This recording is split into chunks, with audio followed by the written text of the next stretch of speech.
5,000 people, one floating airbase, and no privacy.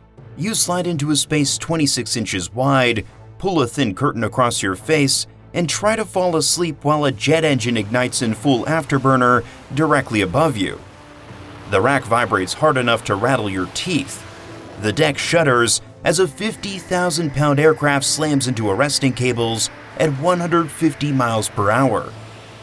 You have 4 hours before your next watch. This is daily life aboard a U.S. Navy aircraft carrier where even sleeping, showering, and eating require discipline, timing, and adaptation inside a city that never stops moving. A carrier's sleeping quarters, called berthing or berthing, resemble a classroom filled wall-to-wall with steel bunks stacked 3 high. In older ships, 80 to 120 sailors share a single compartment. The beds, known as racks, measure roughly 6 feet long and just over 2 feet wide. From the mattress to the rack above, there is barely 20 inches of clearance. You cannot sit upright. To get inside, you turn sideways, slide in, and pull a curtain closed. That thin fabric becomes your door, your wall, your boundary. Inside, you might have a small fan, a reading light, and a narrow shelf for a phone or photographs. That is your personal space for 6 to 9 months. Above many berthings sits the flight deck, one of the loudest work environments in the world. During active operations, aircraft land and launch in rapid cycles. The impact of a landing jet travels through the steel frame of the ship. The catapult shot that launches the next aircraft shakes bulkheads and vibrates through mattresses. Eventually, sailors stop waking up for it because their bodies learn to sleep inside the noise. Carriers do not follow a normal day. Watch rotations and maintenance cycles break the traditional 24-hour rhythm. A sailor might stand watch from midnight to 6 a.m., sleep in short blocks, work a maintenance shift in the afternoon, and return to duty again after dark. Sunrise and sunset become irrelevant for those working below deck. Many sailors go days or weeks without direct sunlight, living under fluorescent lighting and the steady mechanical hum of ventilation systems and nuclear reactors. The ship never powers down. There is always movement, always sound, always someone on duty. Fatigue is constant. You adjust or you fall behind. Storage is minimal by design. Each sailor receives a narrow metal locker roughly the size of a compact suitcase turned upright. Into that space must fit uniforms, boots, workout gear, toiletries, and any personal items brought from home. There is no closet, no dresser, not even an extra shelf. Packing for deployment becomes an exercise in calculation. Every item must justify its space. Some sailors roll clothing tightly to create extra room. Others tuck small essentials into boots or under their mattress if space allows. And all of this happens inches away from dozens of other people doing the same thing. You learn quickly how to live inches from other people. The ship can make fresh water from seawater, but conservation is still critical. With thousands of people aboard, waste cannot be tolerated. The result is the Navy shower. You turn the water on briefly to get wet. You shut it off to soap. You turn it back on to rinse. The full process is expected to take about 2 minutes. There is no lingering under hot water. There is no extended morning routine. When 30 or 40 sailors need to rotate through a few stalls before the next watch cycle, speed becomes courtesy. Shower spaces are compact, with metal dividers and limited ventilation. Sailors wear shower shoes to prevent infections common in shared facilities. The routine is efficient, almost mechanical. When plumbing systems fail, the inconvenience spreads quickly. Modern carriers use vacuum-powered toilets similar to aircraft systems. If clogs occur, entire sections can become temporarily unusable. Maintenance crews respond immediately, but in the meantime, lines form and patience wears thin. Even basic hygiene depends on infrastructure functioning perfectly inside a moving steel city. The head, the Navy term for restroom facilities, is rarely empty. Stainless steel sinks line metal counters, mirrors bolted directly to bulkheads so nothing shifts with the motion of the ship. Fluorescent lights hum overhead. Ventilation fans pull warm air towards ceiling grates.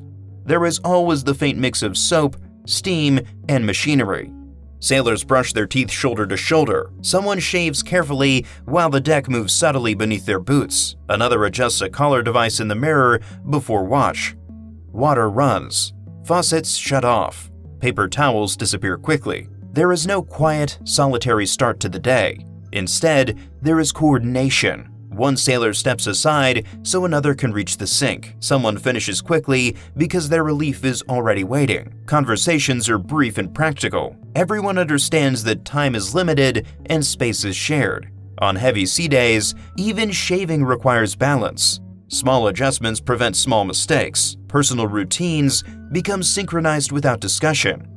In a space designed for efficiency, familiarity replaces privacy. If sleeping and showering are exercises in compression, feeding 5,000 people is an exercise in scale. Carrier galleys prepare roughly 15,000 to 18,000 meals per day. That is more than many small towns on land. Stainless steel kettles can hold up to 80 gallons at a time. Ovens run continuously. Hundreds of pounds of meat and vegetables move through preparation lines that resemble large commercial kitchens. Culinary specialists begin work before dawn, long before most of the ship wakes up. Deep inside the ship, heat builds quickly from ovens, fryers, and steamers. Ventilation works constantly, but the environment remains intense. Shifts overlap to maintain 24-hour coverage. The goal is straightforward: keep 5,000 people fed and functioning. Meals operate on strict windows. Breakfast, lunch, dinner, and midrats each have defined hours. Miss your window because of watch or a drill, and you may wait hours for the next opportunity. During peak periods, lines form quickly. Trays slide across metal rails. Portions are measured for consistency. Sailors eat efficiently, aware that an announcement could end their break without warning. Small comforts matter more than expected. Fresh-baked bread or cookies from the onboard bakery can lift morale across an entire compartment. After weeks at sea, even the smell of coffee drifting through passageways feels grounding. Midnight rations, known as midrats, feel different from daytime meals. The crowd is smaller and noticeably more fatigued. Conversations are quieter. Movements are slower. Flight deck crews arrive marked by grease and exhaust. Pilots step in carrying helmets after long sorties. Engineering teams come straight from machinery spaces. The mess deck at 2300 feels less like a cafeteria and more like a late-night diner inside steel walls. Outside, aircraft may still be launching. Inside, someone eats quickly before returning to another shift. Midrats exist because the machine never shuts down. It is part of a continuous operational cycle that runs through the night. Enlisted sailors eat in large communal mess decks with bolted tables arranged in rows. The atmosphere is practical and direct. Officers dine in separate wardrooms that vary in formality, reflecting the structure of naval hierarchy. The separation reinforces chain of command, but it does not change the environment. The same deck vibrations are felt. The same announcements echo overhead. The same operational tempo shapes every schedule. Rank changes where you eat, not how the ship feels. Late at night, back in your rack, the curtain closes again. A small fan hums near your head.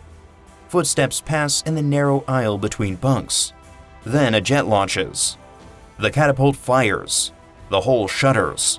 The vibration travels through beams and bulkheads into the frame of your rack. At first, every landing jolts you awake. Over time, exhaustion competes with disruption. Gradually, the noise blends into the background. The vibration becomes predictable. Sailors learn which berthing compartments sit closer to catapults and which are slightly quieter. They know which hours offer brief stretches of reduced activity. Earplugs go in automatically. Curtains are drawn tightly to block light. Silence, when it comes, feels unfamiliar. On an aircraft carrier, solitude is rare. Movement never fully stops. Sailors pass through passageways at all hours, heading to watch, returning from maintenance, or rotating between shifts. The ship functions continuously, and the people aboard move in sync with that rhythm. Even inside a narrow rack, separation is limited. Nearby bunks carry the sound of steady breathing. Metal frames creak subtly with the ship's motion. Ventilation systems hum without pause. The environment is shared, and awareness of others becomes constant rather than intrusive. Over time, patterns begin to form. Sailors learn which showers are least crowded and which meal windows are easiest to make. Gear is arranged so it can be reached in darkness without disturbing anyone nearby. Small adjustments reduce friction in tight spaces, and routine replaces discomfort. After a few weeks, it just feels normal.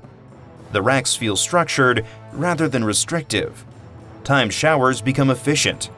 The industrial rhythm of the galley becomes dependable.